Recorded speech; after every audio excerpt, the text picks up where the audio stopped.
Composer's Biography and Contribution to Music, Śyāmā and Muthu Tandavar. Welcome to the lecture series in Carnatic music. In this session, we shall discuss about Śyāmā with respect to his musical compositions. Śyāmā has composed several hundreds of kritis. Out of that, only a few are under practice today. Let us discuss on a few popular kritis of Śyāmā. Kritis of Śyāmā. Parvati Ninnune, Ragam Kalgada, Talam Tishra Adi.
Meaning. In this song, the composer begs Mother Goddess to protect him and have mercy. He says he has placed faith in her name alone and is constantly meditating on it. He asks the goddess to forgive his mistakes committed by him due to ignorance. He questions whether it is difficult for the mother Kamakshi to protect him. Brovamma, Ragam Chintamani, Talam Mishra Chapu. Brovamma, Tamasame.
Here, the composer asks Mother Kamakshi as to why she is delaying to protect him.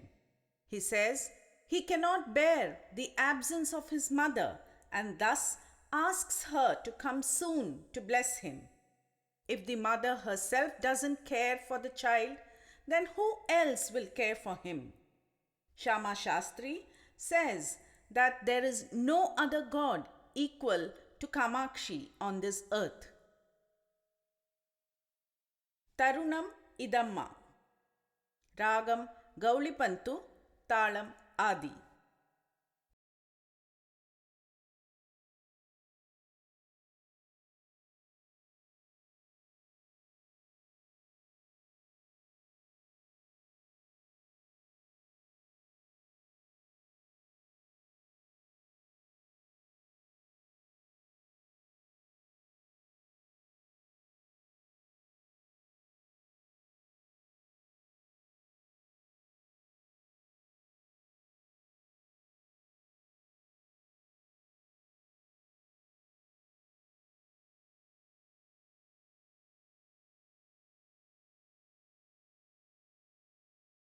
The composer says to Goddess Kamakshi that this is the time for her to bless and protect him.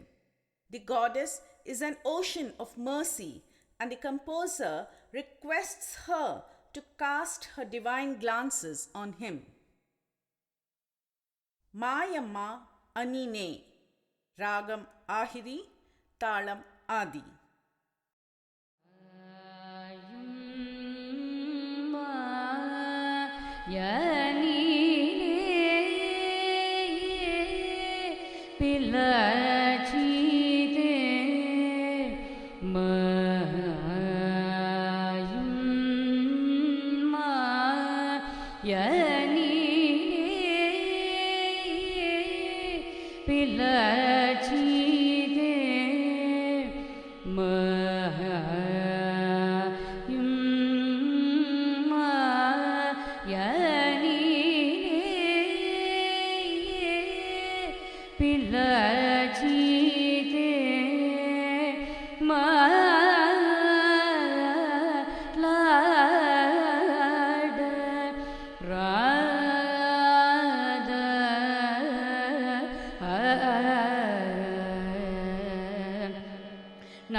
Radha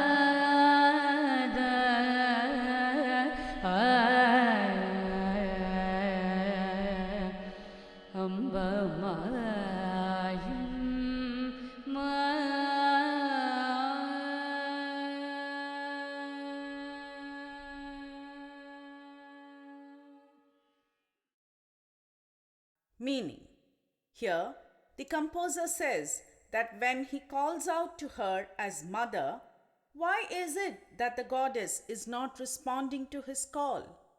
The composer asks if it is proper for the goddess to keep calm thus when he is calling out to her constantly. Meenalochana, Ragam Dhanyasi, Talam Viloma Chapu.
Meaning, in this kriti, the composer says that the eyes of the goddess are fish-shaped. Goddess Kamakshi, who is delighted by music, is matchless. The mother, who is majestic, is the protector of Manmatha. Goddess Bhavani is adorned with crescent moon and her tresses are beautiful like dark clouds. Marivere Gati Yavaramma. Ragam Ananda Bhairavi, Talam Mishra Chapu. Here, the composer says that he has no other scope other than Mother Kamakshi to seek blessings on earth. He continues to say that he trusts the goddess so much that she should protect him under her feet. Saroja Dala Netri, Ragam Shankaraparanam, Talam Adi. Saroja Dala Netri, Himagiri Putri, Ni Pada Bujamule, Padanam Vinanam, Masubhavyuma, Srivinakshama, Padanam Vinanam, Masubhavyuma,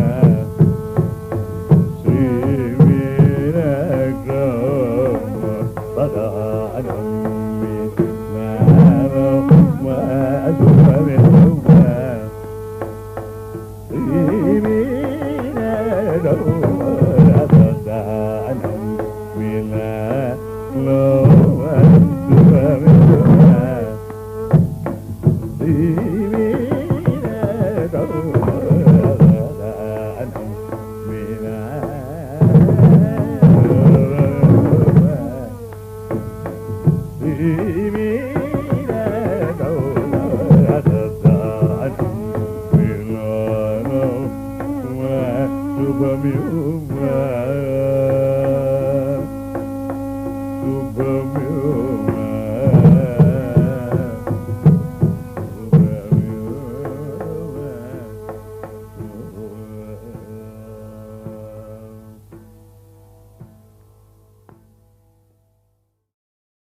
Meaning.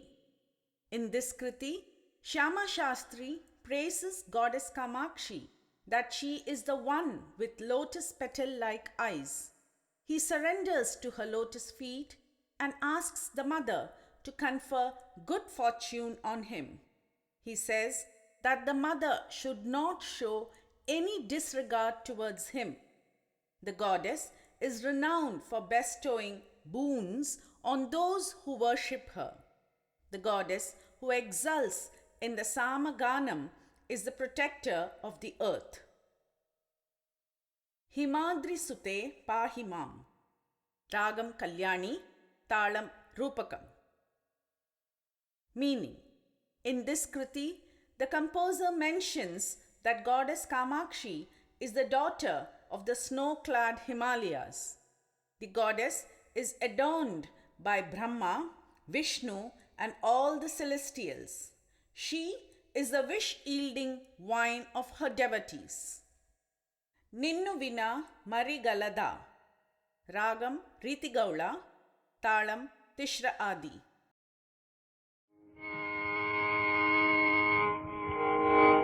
Ninnu vina marigalada.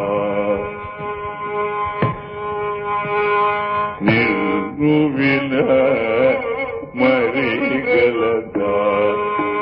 Gatilokamulo.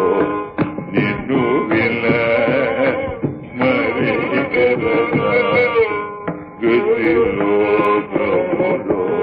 Nirani Bhavani Amba Niluvina Marigalada Gatilokamolo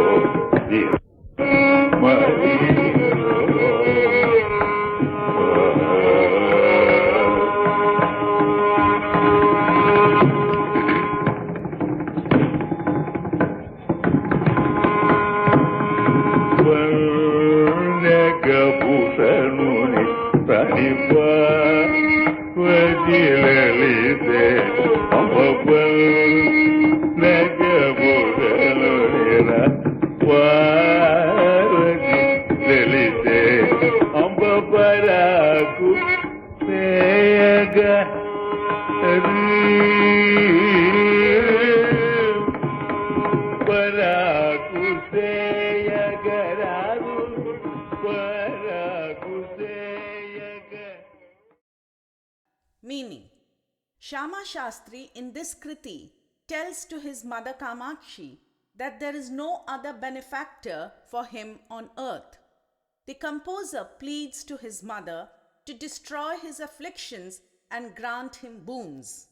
Since the composer is depressed on being entangled in this mundane ocean of worldly existence, he pleads to the mother to free him. Nannu Brovu Lalita. Ragam Lalita, Talam Mishrachapu. Meaning. Here, Śyāmā Shastri conveys his love towards Kamakshi and praises her as the wish-yielding tree. The goddess is omnipotent and her feet are always adored by devotees and celestials. Her glories are unfathomable. The composer appeals to the mother and asks her not to be unsympathetic. Śyāmā Shastri, though not a prolific composer, has been given a permanent place in the musical trinity due to the quality, depth, variety, scholarliness, and bhakti bhava in his compositions. The compositions of Śyāmā Shastri is indeed a treasure trove. The ocean of faint emotions and the divine content that he brings through his kritis are far from imagination. the longing of a child for its mother, the pain of a suffering child, the love of a child towards his mother, and gentle love are the only essence of his compositions. Śyāmā Shastri can be called as a musical child of Goddess Kamakshi. Liveliness and spontaneity are the hallmarks of his Sahitya, blended in fine melody and rhythm. One can become spiritual, enlightened, and detached by just listening to Śyāmā Shastri's compositions. Hope we have discussed a lot on the compositions and life history of Śyāmā Shastri. Now, let us discuss about the biography and musical contributions of the Tamil composer Muthu Tandavar. Muthu Tandavar was born in a town named Sirgari, normally associated with the Tamil composer Tirukஞான Sambandar. Another Tamil composer, Muthu Tandavar, was born in 1560 into a family that traditionally constructed and played musical instruments for temples. They belonged to the community named the Isai Vellala community. The child was named Tandavan, one who dances, after Nataraja, the god of dance, the presiding deity at neighboring Chidambaram. When he was young, Tandavar was afflicted with an incurable disease which severely affected his appearance and his health. He was unable to follow his family's profession, and many in the town shunned him. So, he found relief in listening to the songs sung on Lord Shiva by a lady called Shiva Bhagyam, who belonged to the family devoted to the arts. He would go every day to her house and listen to her despite protests from relatives and family, who eventually stopped feeding him. As a result, he took the prasada, the blessed food offered at the temple, once a day. But this weakened him.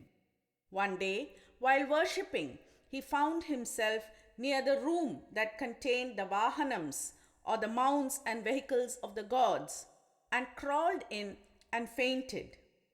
No one knew, and soon the priests extinguished the lamps and left for the day. Guards locked the temple doors. When Tandavan awoke to consciousness, he realized he was locked in and cried out aloud to the god of the temple, Brahmapurishvara, asking him for help. Soon the temple priest's young daughter approached with a vessel of food. She fed him and asked him what his trouble was. When he told her, she told him to go to Chidambaram and compose a song a day on the Lord. When Tandavan protested, saying he could never find words for so many songs, the little girl asked him to use the first words he heard from the devotees as he entered the temple. The child then disappeared. It was dawn. The guards came in, and so did the priests. They could barely recognize the radiance they found in the sanctum. Gone was the emaciated figure. He was gleaming like the mother of pearl. They renamed Tandavan as Muthu Tandavar.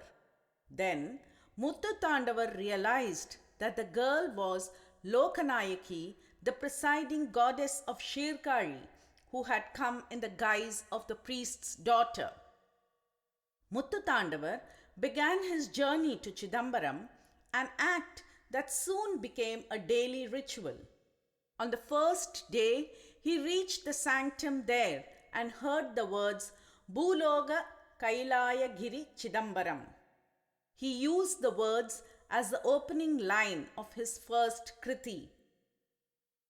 As he finished singing the piece, 5 gold coins appeared on the steps below the deity, which he took as the Lord's reward for his composition. Muthu Tandavar gratefully accepted the coins and also found that his illness was cured. Muthu Tandavar continued to compose daily at the temple. But one day, when he entered the sanctum, Muthu Tandavar found complete silence. No one spoke. He waited patiently, hoping that someone would say something and he could use those words. But all the devotees remained silent. Muthu Tandavar could only hear his heart speaking, crying out in desperation. Thus sprang the composition, Peshade Nenjame, O mind, do not speak. He realized that his dependence on the words of others had ended. He now began composing on his own. Once, on his way to Chidambaram, he was bitten by a snake. To cure the poison, he composed Arumarundondru Tani Marundidu. Another day, the river Kollidam was in spate, and Muthu Tandavar could not cross to reach Chidambaram. Out of sorrow sprang the piece, Kanamal Vinnile Kalam Kalittome. The speciality of this song is its graphic description of the Chidambaram temple. Then the river parted, and on reaching the sanctum out of gratitude, he sang Darisanam Shaivene. He continued to compose songs daily. The story is told that in 1640 AD, in the month of Amani, the day of the star Pusam, Muthu Tandavar appeared in the sanctum and sang the piece Manikavachakar Per Yanakku Taruvallayo Ariyen. A great light emanated from the sanctum, and in that light, Muthu Tandavar was gathered into the arms of the Lord and became one with him. Very few of Muthu Tandavar's songs have survived.